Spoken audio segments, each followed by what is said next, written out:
I'm Dr. Nataraja. I've been working now as a director of JSS Institute of Speech and Hearing, Mysuru. Of course, earlier I had worked at AISH as professor and head of the Department of Speech Sciences. And then I took voluntary retirement from there and moved on to Jordan for 2 years and then came back and started JSS Institute of Speech and Hearing in 2001. So for the past 19 years, I've been working as director of JSS Institute of Speech and Hearing.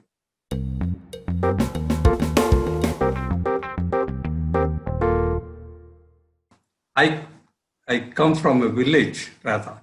I was born and brought up till 1958. That is when I was 9 year old. Mm-hmm. I was shifted to Mysore. Okay. So basically, there is a village called Nuggehalli. Mm-hmm. It's very near to this Shravana Belagula, okay. Kumteshwar, and that is the big place, rather. Because my father was a strong follower of Gandhi, rather. We belong to lower middle class. Mm-hmm. Of course, my father even had some small lands and doing cloth business and tailoring. His business was not so good because he was taking part in the independence movement and neglected his business and agriculture and all that. Later, of course, my uncle, that is my father's elder brother, was in Mysore and he was working with Maharaja of Mysore in the palace office. So he thought probably it was necessary to shift from that village to Mysore for the sake of education of myself and my younger brother. And so in 1957, I think we shifted to Mysore. So the life was going on, and when we shifted to Mysore, I was admitted to a government school called Lakshmipuram Government School. Of course, this school was quite famous. I mean, where this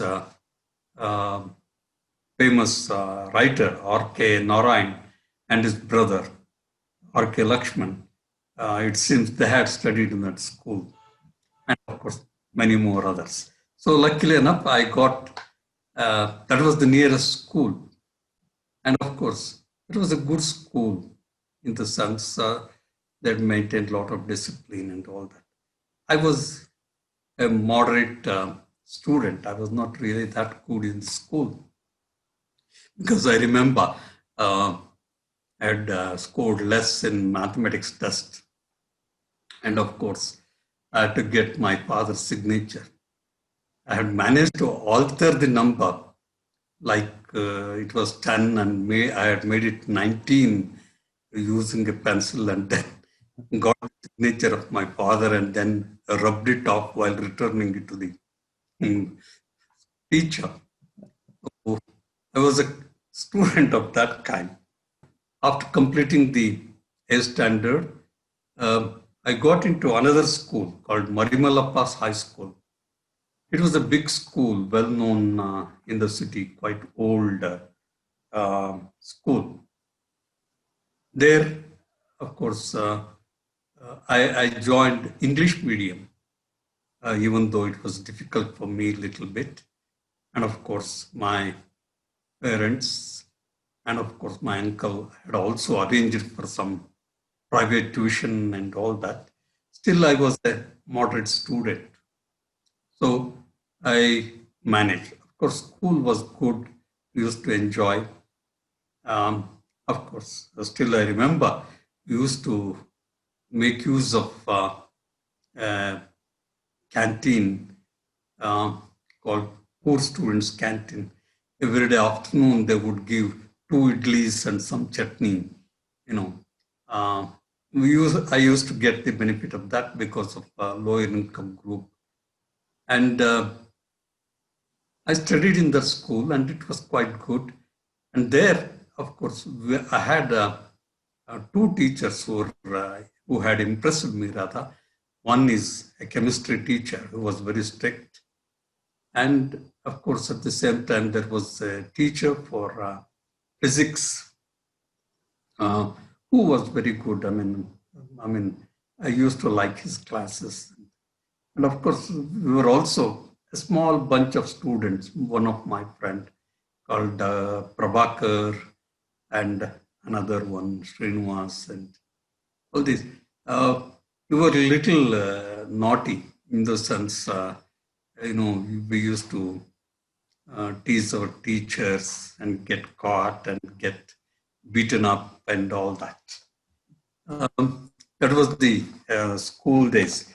Of course, we used to take part in some cultural activities too in the school.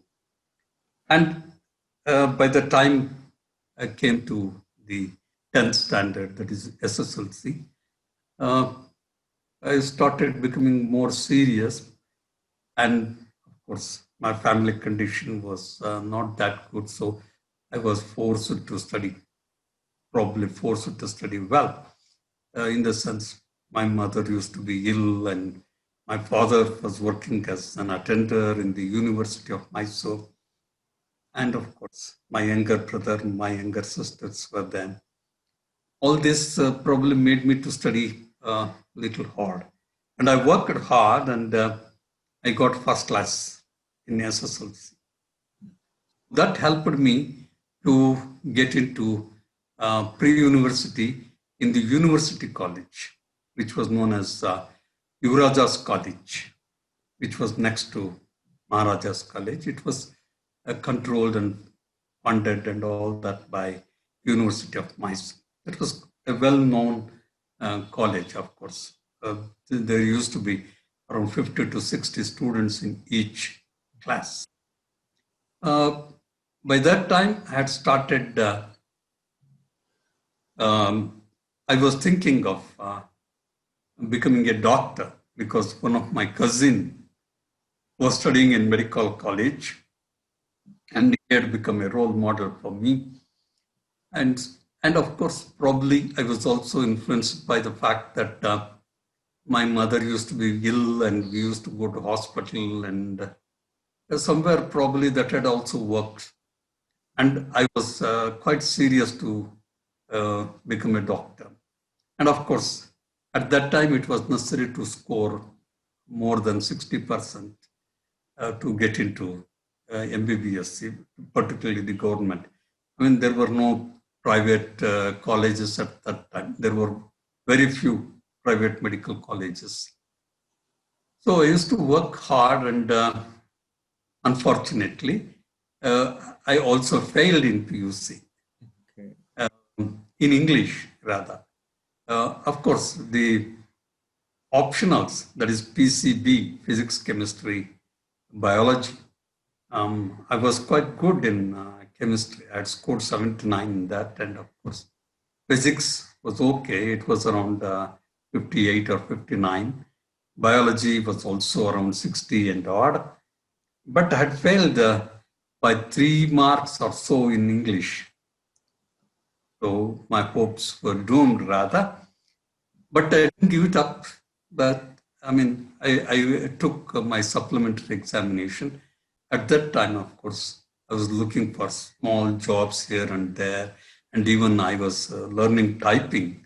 There were typing institutions specifically meant for training the typing for which would help people to get into the jobs. I was attending that also. Uh, of course, in supplementary, I passed. And then, as I was going to Yuvaraja's College, I used to go through one road called Jhansi Rani Lakshmi Bai Road. In that road, there was a school called Hardwick School, and opposite to that, there was a huge building which belonged to uh, Maharaja of Mysore called Rama Mandira. And there we used to see one board, All India Institute of Logopedics. And whenever I used to read that, I used to say, oh, it has something to do with All India Radio. That was the impression that we used to get because All India, that was our knowledge at that time, even thinking at that time. So we used to see that and then pass through that road to the college. And then I passed my PUC at last. And in 1967, sometime in June, there was an advertisement from All India Institute of Speech and Hearing that All India Institute of Logopedics had changed into All India Institute of Speech and Hearing. And of course, by that time, that board was also removed from that building and was shifted to almost next to Yuvaraja's College. That is what is called as Maharaja's College Centenary Hall.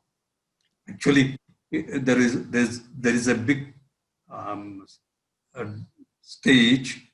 I mean, it was an assembly hall rather, with some rooms, and they had shifted to that building. And then by that time, my uncle, who was working as Under Secretary to Governor of Mysuru, at that time Mysore, Karnataka was known as Mysore. He was working there as Under Secretary. So he had seen this advertisement, and there was something like, stipend of ₹75 would be paid to the candidates who are selected to this course. And there were only 15 seats. And of course, within bracket, they had put, and I mean, it is subject to approval. So my uncle said, why don't you go for this? And it was going to be something very interesting. Even he didn't know what it was actually. But he said, financially it is going to help and it is something new. Why don't you try this? I said, okay, I applied. We used to follow our elders' words without failure or without opposition. So agreed and applied for that course. And later, of course, we were, called for interview. At that time, we had interview. So I for the first time, I got my shoes, in fact, and of course, some old clothes ironed and all that. And then, of course, at that time, the shoes were not so easily available. So my father took me to a cobbler and took the measurement and got it done. The interview was at 2:00 and I got my shoes at 1:00. Still, I remember how excited I was to wear those shoes. Rather, that was the first time that I was wearing shoes. Then I went to that All India Institute of Speech and Hearing, that is at Centenary Hall. I still remember there was one Dr. Dharmraj. He was the director. He was from Army, retired surgeon from Army. And there was one Professor Krishnan. He was professor of psychology. And Dr. Kapoor, who was an ENT surgeon from Vellore, who used to visit that institute. Later, I came to know about these people. Interestingly, they started asking general questions. And in fact, still remember the questions that they asked me. they had asked me about R.K. Narayan's book. I mean, they just asked me, what are your hobbies? I said, by that time, my uncle used to get some novels because R.K. Narayan's brother was friend of my uncle. So he used to get all the books free. So he had them at home. And so I had taken them and I used to read them. And of course, for two purposes. One was my uncle wanted me to improve my English. So I used to read those uh, novels, Swami and Friends and Malguru Days, all those, this one. And even Guide I had read then itself. So they were asking, I said, reading books. I mean, they said, which book? R.K. Narayan's book. Then they asked me, can you name few? I could answer that. And of course, maybe they considered my financial conditions also and all that. And of course, I had scored 61%. That was fairly good because number of applicants were also very less. As I remember, that day there were not more than 25 people for 15 seats. And many of them were from Mysore because many people were not even aware of it. And I got selected. And of course, they announced the names of 15 people. As I remember, only one person was from Andhra. And yeah, he was the only one from Andhra. And remaining 14 were from Karnataka, actually. Most of them were from Mysore. And then my classmates were, or the other candidates, out of that, 5 were girls. 10 of us were boys. And it so happened 2 of my classmates who studied with me in PUC had also joined.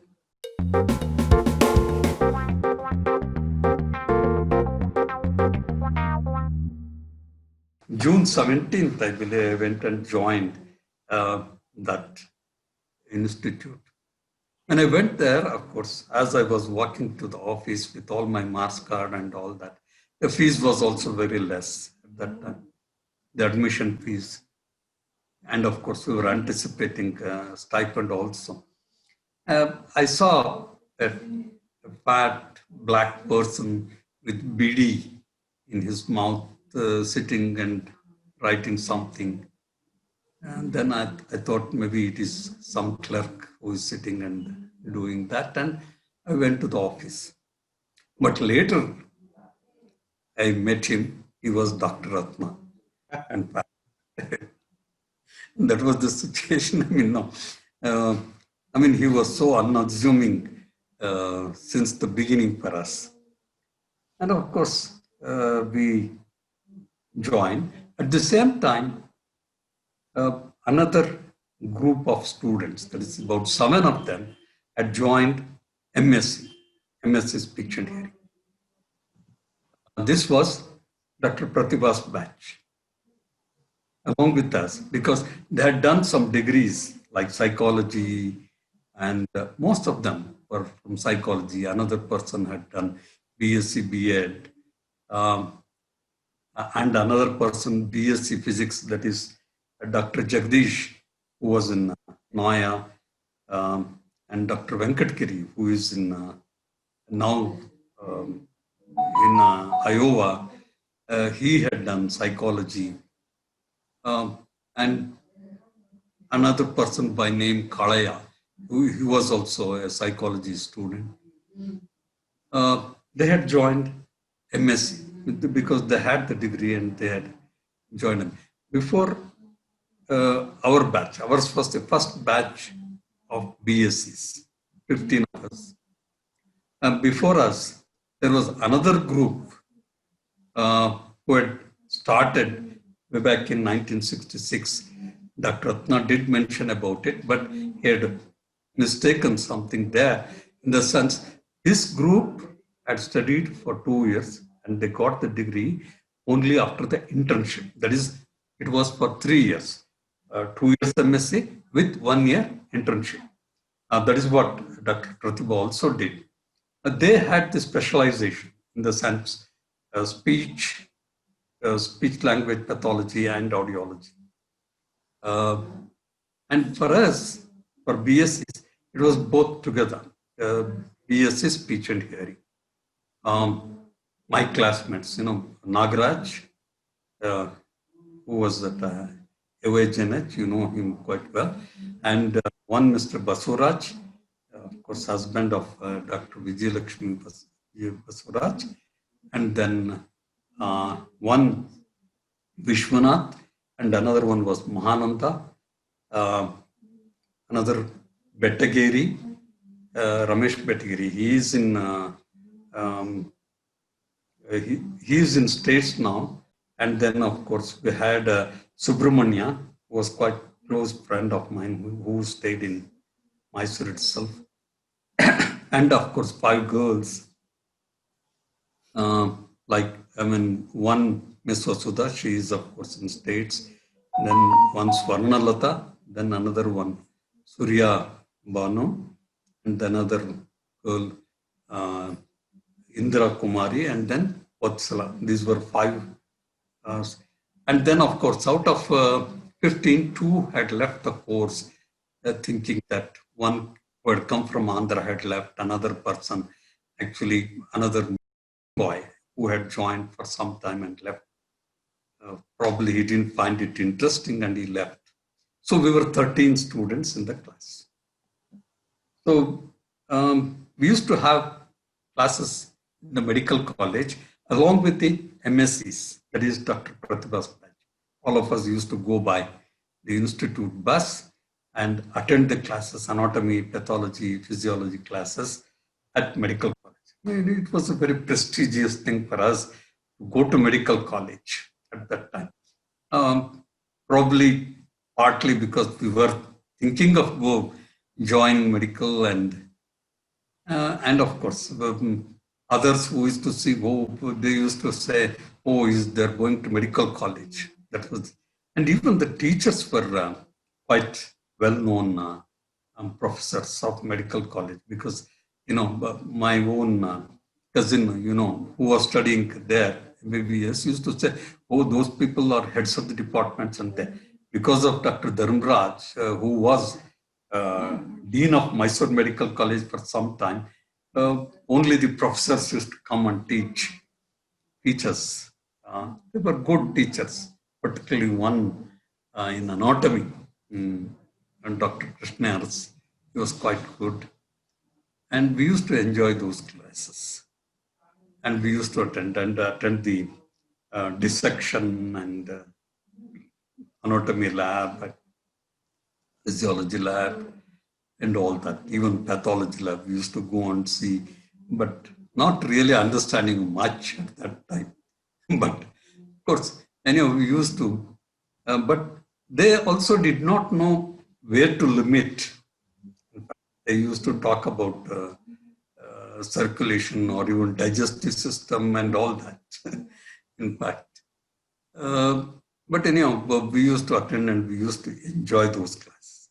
Apart from that, the teachers at Aish were, of course, Dr. Ratna was there, and of course, Dr. Hegde, then he was Mr. Hegde, then Mr. Bharatraj. These two were psychology.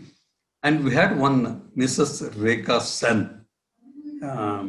She was Miss Rekha Sen then. And these were the people whom we had to start with. And we had some clinical supervisors who had done their B.Ed, who they used to supervise us while looking at the cases. They had some training by Dr. Ratna and Bharatraj and all that. And later, of course, Mrs. Saraswati Menon joined the institute. Later part of when we were almost at the end of the first year BSc. And Dr. Nikam, she was working at Vellore CMC, and she had come and joined when we were in second year BSc. That is 1960, end of 1968, I believe. I mean, these were the only staff whom, and of course, it is interesting. I mean, we should, I have to say, for us, college days were different. As we were from schools, there was no co-education and all that. And uh, talking to girls, that too, in English was a very big thing. We used to be surprised, at least some of us used to be surprised. Nagraj and others used to talk to girls uh, in English. So we were all surprised that too they're speaking English, and then we were also afraid, what will be our condition because we are not capable of speaking in English. But later on, of course, we started talking to them. The girls started talking to us, and we started mingling in the class and started talking in English also. Of course, Dr. Ratna used to correct our English quite often. And of course, we used to get a lot of people from university who were quite well-known professors. For example, linguistics, we used to have one, Dr. Hama Naik. He was quite well-known linguist actually, and also writer. And Professor Krishnan, psychology, he was very well known for psychotherapy at that time. Like that, we used to get professors even for electronics. We used to get one Professor Gopal from Gangotri, and we used to have practicals in the physics department of the university. That is postgraduate department of physics. Like that, we had very good teachers who were, but I was not really a very good student, particularly first year BSc. I was not regular to the class, bulk the class and go away and all that. But then, even I had failed in linguistics when I was in first BSc uh, because I was not paying much attention. Still, I was thinking of going to medical. Probably that made me to do that. I don't know. But because of some problems at home and other things, my uh, dream of going to medical college was completely dropped. But by that time, we had moved to second year. Um, there were some drama competitions in the city colleges. So some of us, Mr. Basuraj, myself, and another Subramanya, by that time we had come to know that Dr. Ratna was a good drama artist and he was writer and all that. And because by that time Dr. Ratna had taken Basuraj for one of the plays to act with. So we had come to know about his abilities and interest and all that. So we approached him and said we wanted to take part in the drama competition. That was a Kannada play that we had thought of. And Dr. Ratna had planned two plays, one in Kannada and one in English, because others like Dr. Pratibha and her own classmate, Miss Ona, and our classmate, Vishwanath, they, they had formed one group and they had planned to stage one Rabindra Tagore's Chandalika. And we had taken a play which was not really a well popular play, but something very, kind of a comedy story rather. And of course, that was modified a little bit by Dr. Ratna, and we had staged that. And I had taken the major role. I was the hero in that play. Um, that is called Molakal Danire.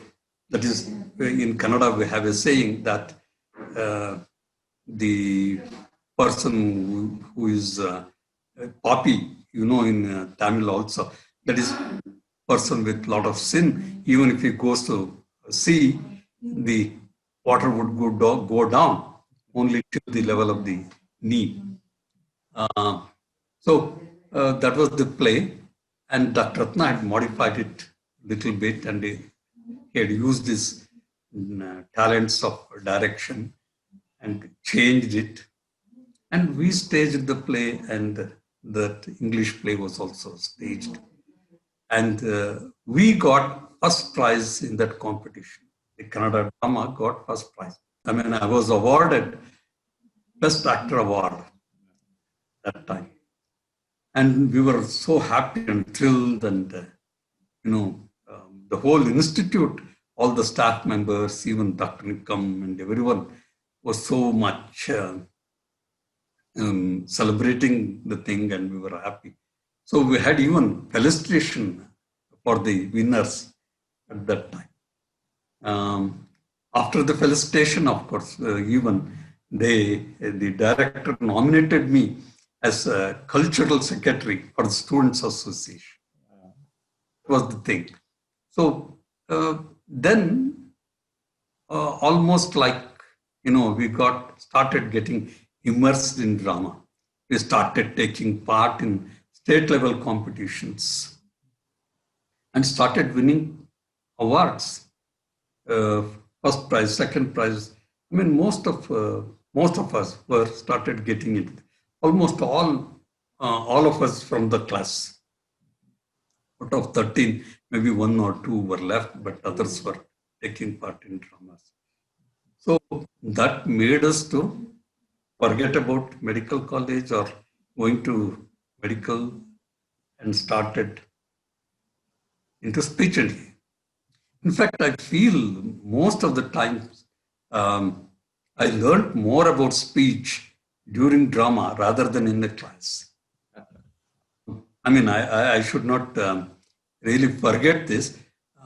Dr. Ratna's friend, one Mr. Vishwanath Mirle, he was a phonetician and he was very good in drama.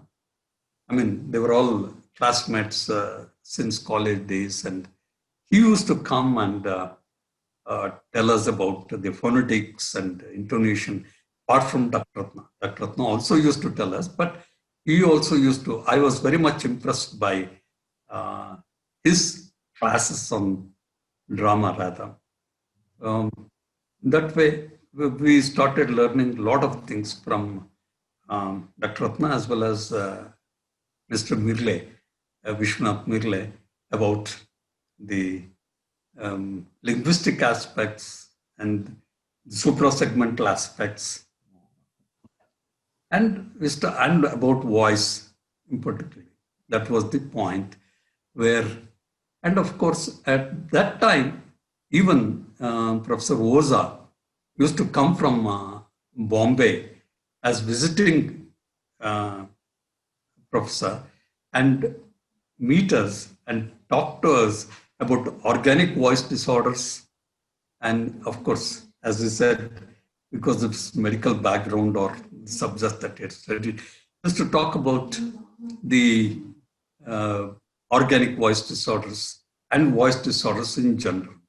And of course, it was one of the probably that was one of the factors which helped me to pick up on voice. And I also started getting interested in voice during the dramas and started learning more about it. And as most of us were indulged in drama, other teachers started complaining about us to the director, Dr. Dhanraj, saying that these students are not studying, they are more interested in drama, and they're not. I mean, we used to bunk the classes or the clinic, saying that we had to go for drama, that, this, and all that, because we were. Then Dr. Ratna said, you see, they're all complaining, don't do that. All of you have to study well. Then we took it seriously and started studying seriously. He had said it is going to be difficult if you continue to do that. And for me, I was, again, I think I was just an ordinary student. In second year, of course, in the first year, we used to have the medical subjects and linguistics and electronics and English and socio dynamics. That is one paper in speech, one paper in audiology. All were the internal exam. It was not universal. But second year, we had three papers in psychology. One was clinical psychology, another was developmental psychology, and statistics.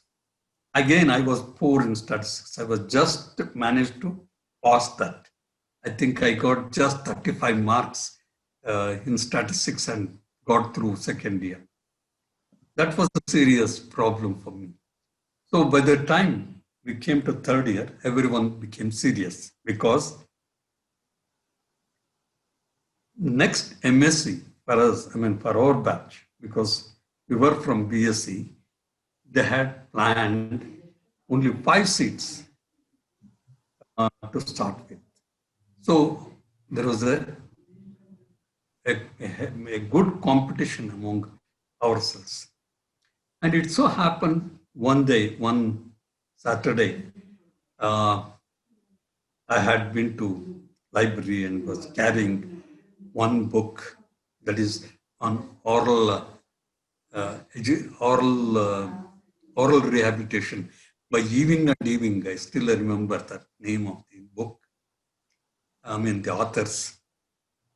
And two of my friends, that is one Mr. Basuraj and another Dr. Betkeri, they were also coming and they asked me which book I was reading. And then I said, this is the book. Then they started laughing. Oh, you're reading that. And I got irritated. Then I decided I must score better than these two and get into MSc. That was really, I should thank them for their remarks at that time and making me to work hard. I started really working hard and I got fourth rank in BSc. But in the meanwhile, I think I must mention the kind of clinical training that we used to have. I mentioned about Dr. Kapoor. He was one of the, he was teaching us audiology and ENT, particularly the anatomy and physiology of hearing. He used to come from Vellore by his own car and he was bringing his audiometer. Amplivox. Still, I remember how small it was, and he used to bring it on Saturday and Sunday. Friday and Saturday, and go back on Sunday. And we had to use that audiometer. BScs were not permitted at that time. Use that.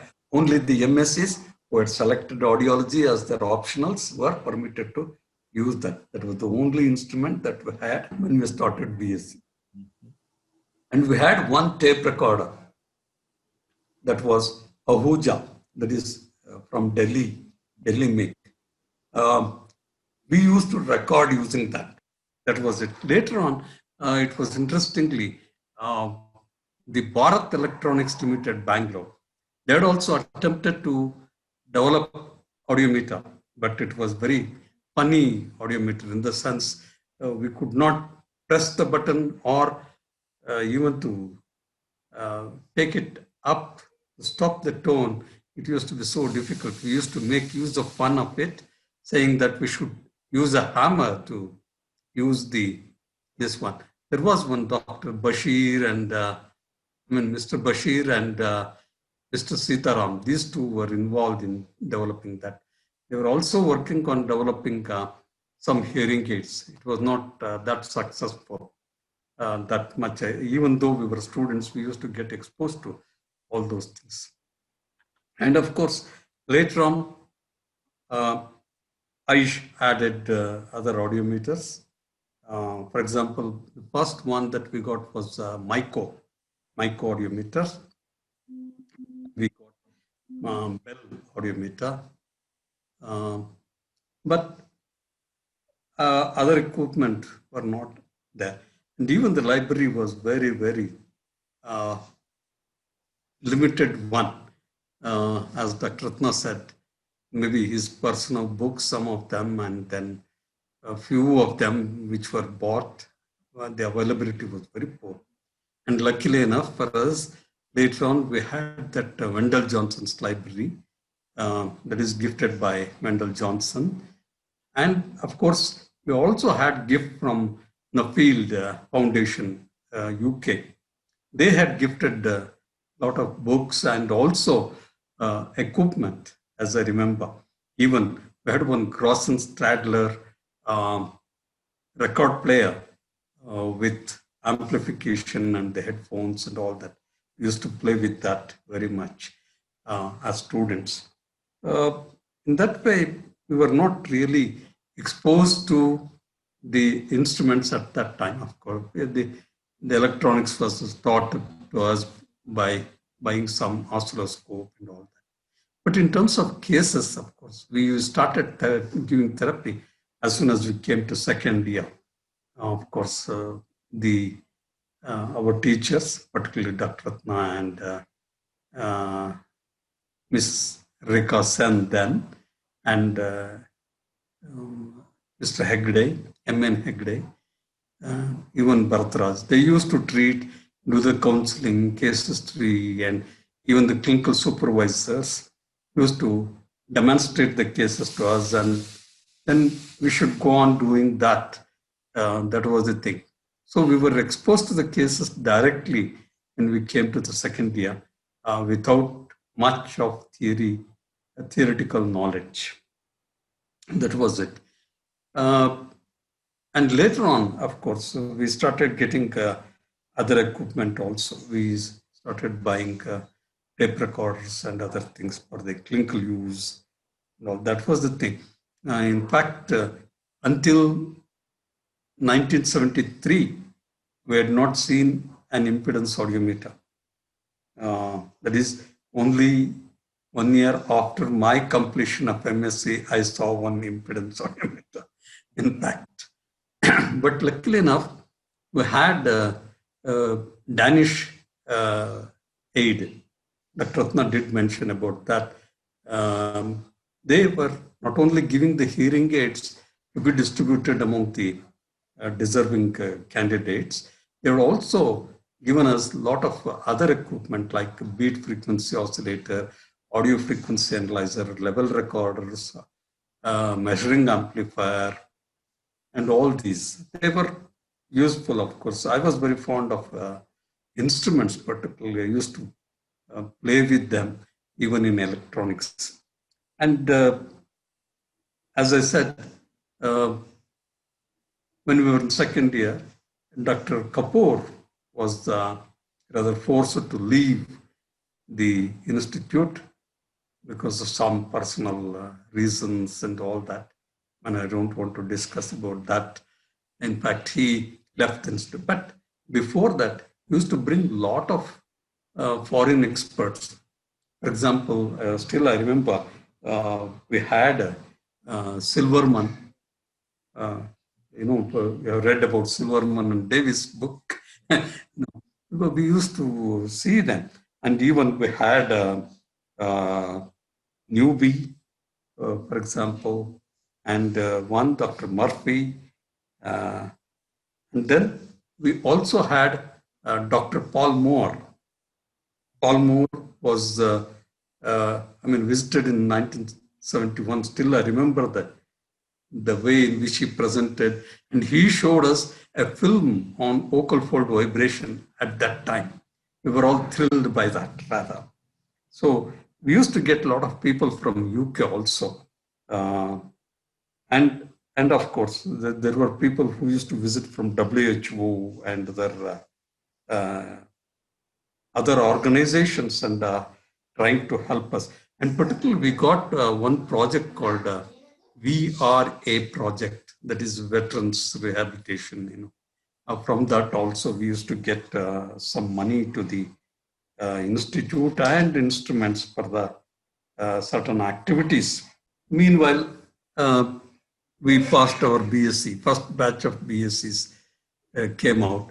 At the same time, Dr. Ratna did mention that in Noyer, that converted the diploma into bachelor's degree almost at the same time, or in 71, the first batch of BScs came from, as I remember, I'm not sure, from Noyer Hospital. So that was the thing. And then for us, as I told you earlier, there were only 5 seats for master's degree. So there was a tough competition, and luckily enough, I could make it along with my other classmates. 5 of us were selected for MSc. And luckily enough, of course, for us, they were giving a stipend of rupees 150 per month. That was a great relief for us. So we used to enjoy. I mean, of course, by that time we had become serious and started studying.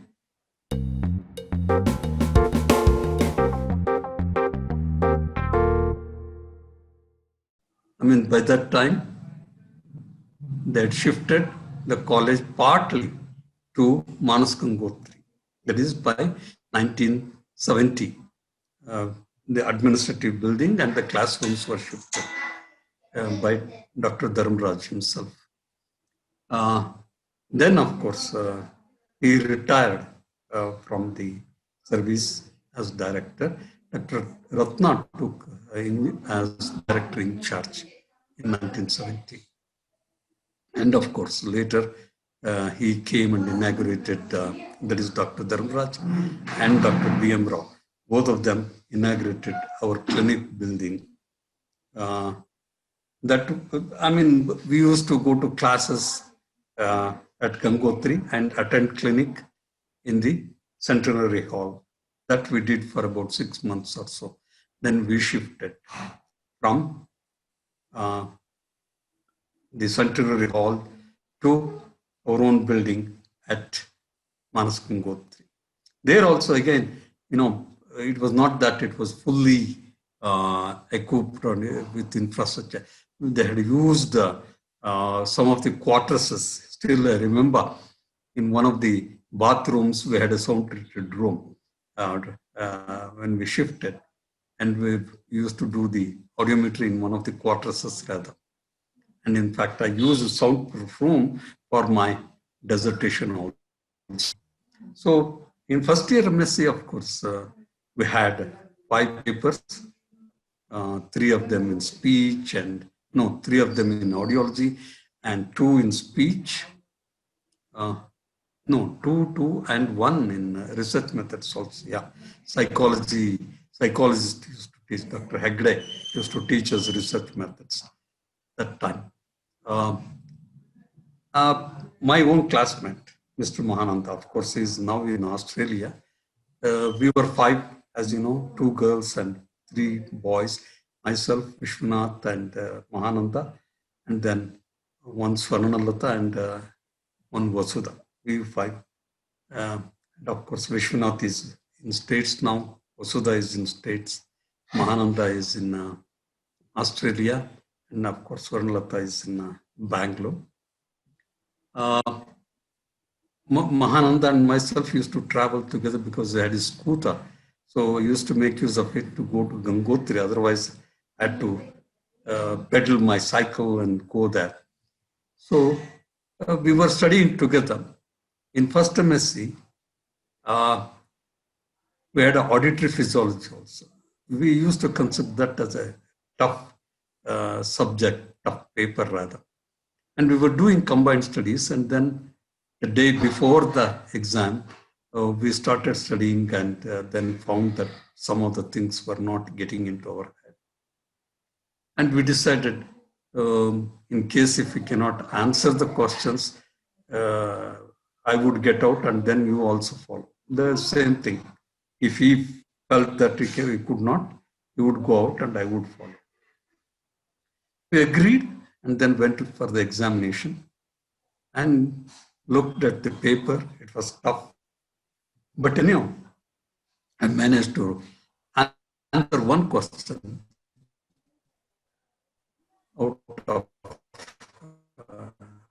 five questions that we had to answer. And then I nodded to Ananda and got out of the examination hall. But that fellow sat and wrote completely, and I failed in that paper, and he passed the paper. So I learned the lesson not to trust any of the friends, particularly for examination purposes. That was the moral that I learned. At that time, it was also that, if someone has failed in one paper, they have to repeat all the five papers of that particular year. That was the rule. So somehow of course, they were permitting carryover.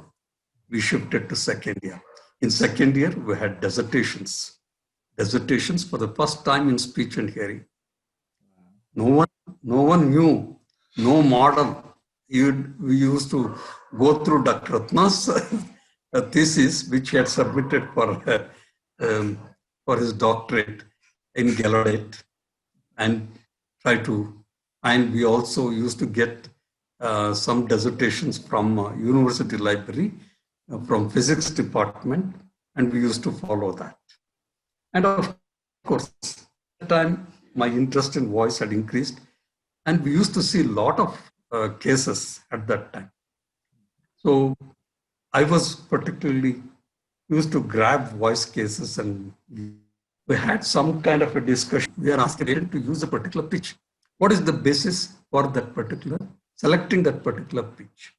The review of literature says that it is 1/3 or 1/4 or 1/5 from the bottom of the frequency range that the individual can produce. And of course, at the same time, there are others which say it is the resonant frequency. Okay, this was the situation.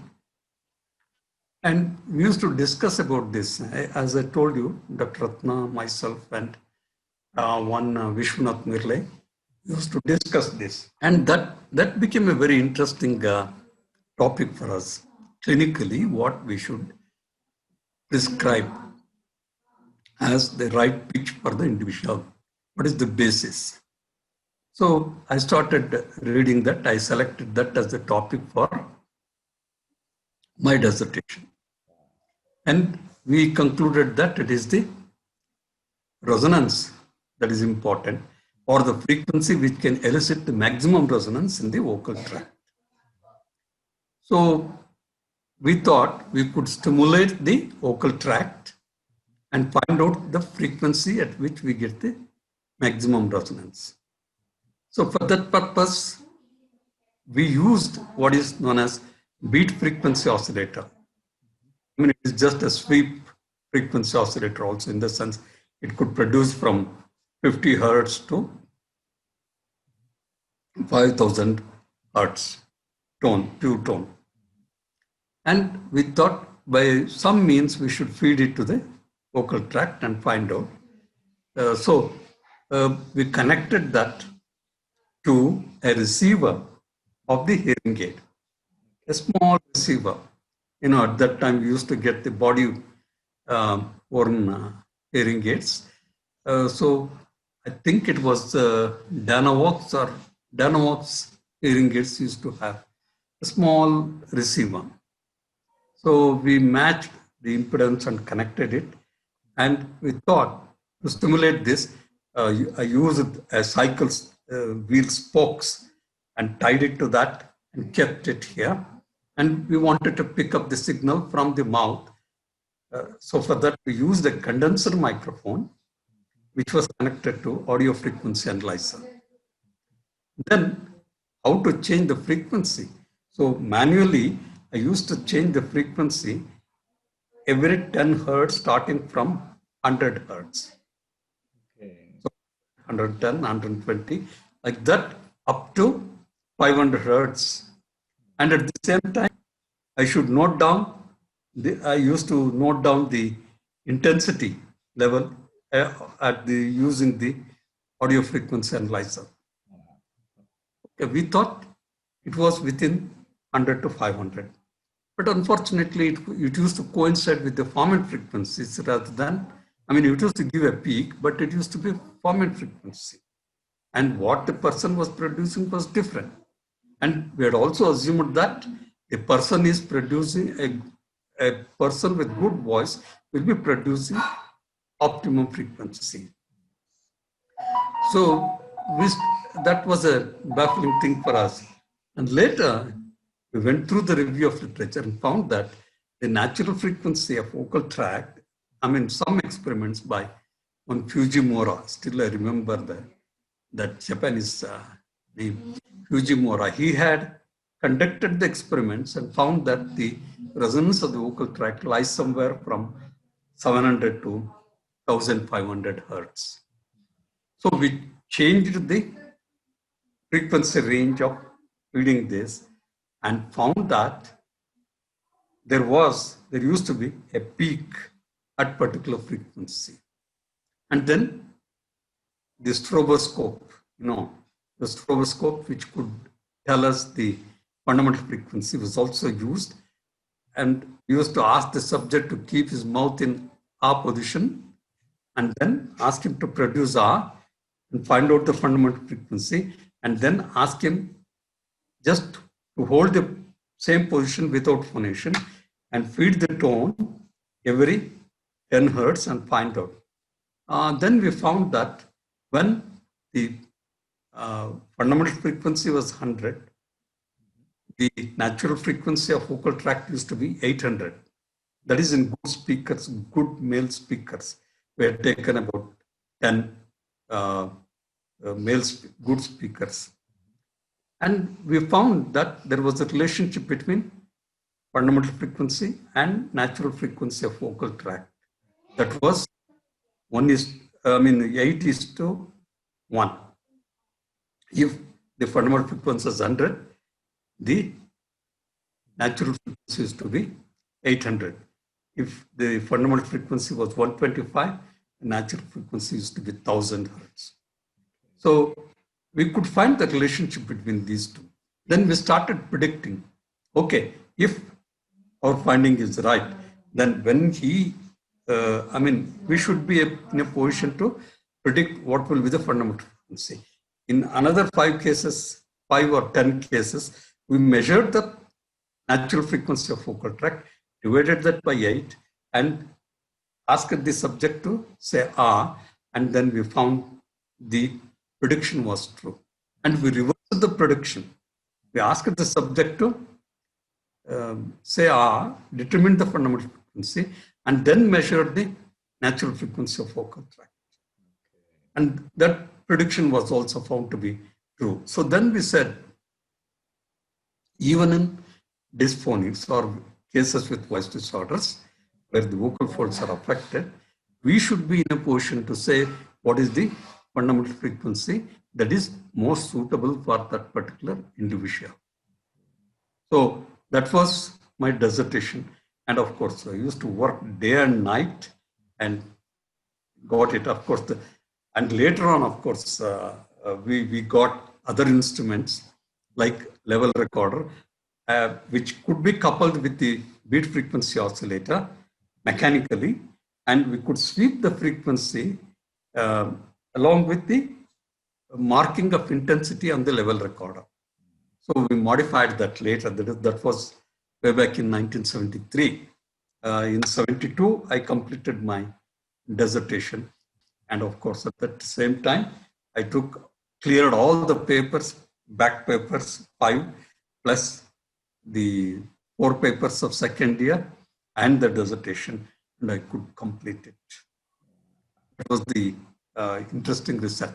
And in 1975, you had asked me to talk about the research paper also. I mean, in fact, I published a paper in Australian Journal of Communication in 1975. Of course, we had presented these, studies at Isha conference in Bombay in 1973. So that was the work that really, was interesting for me. And I mean, we had to do it manually for all the subjects at this pace of 10 hertz. And that was a really tiring thing. Of course, we could do. That was the way in which we learned. And that was very fascinating and it quite satisfying for me, particularly at that time. So we started using that clinically. That is, for all the cases of voice disorders, we used to measure and write down the optimum frequency. So this should be the frequency.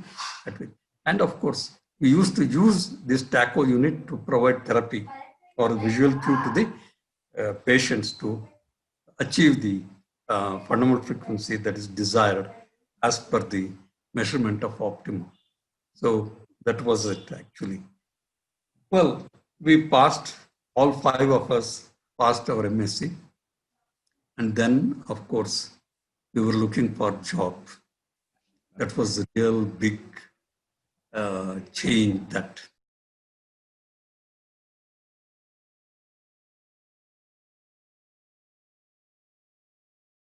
Well, coming back to our own unemployment days, rather, there was no job.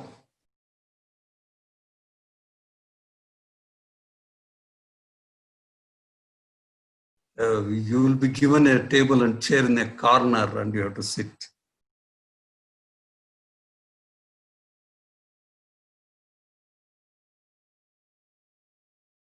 Ratna got elected as president.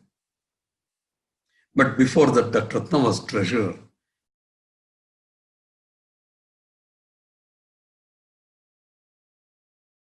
I had already become a lecturer, so I said I will contest for the executive council.